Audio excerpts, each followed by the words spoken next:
आंदोलन केल्यामुळे मोका लागत नाही आणि त्यांनी आंदोलन केलं म्हणून मोका उतरणार नाही त्या गोष्टी, कारण शासकीय यंत्रणा आहे, यंत्रणेमध्ये जशा पद्धतीने काम चालू आहे त्या सगळ्या गोष्टी आहेतच. याच्या बरोबरच आता संघर्ष उद्योग म्हणून जरांगे पाटील 25 तारखेला सामूहिक उपोषणाला बसणार आहे.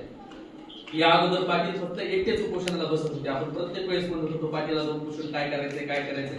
आजही आपण प्रत्येकाची भावना हीच आहे की पाटील आता उपोषणाला बसू नये, पण उपोषणाशिवाय दुसरं अस्त्र म्हणजे शस्त्र पाटलांकडे नाहीये. कारण पाटील काही रस्त्यावर जाऊन दंगली करा किंवा असं एकमेकांना मारा किंवा काही अशा गोष्टी सांगू शकत नाही. पाटलांनी सांगितलंय माझा जीव जरी गेला तरी सुद्धा मी शेवटच्या श्वासापर्यंत समाजासाठी लढत राहणार आहे. आणि पाटलांनी त्यांच्या घरी तर सांगितलेलं आम्ही रात्रंदिवस पाटलांच्या सोबत आहे, तरी सुद्धा म्हणजे त्या नेतृत्वाला 1 रुपयाचा सुद्धा कोणाचा शर्मिंदा ते माणूस नाही.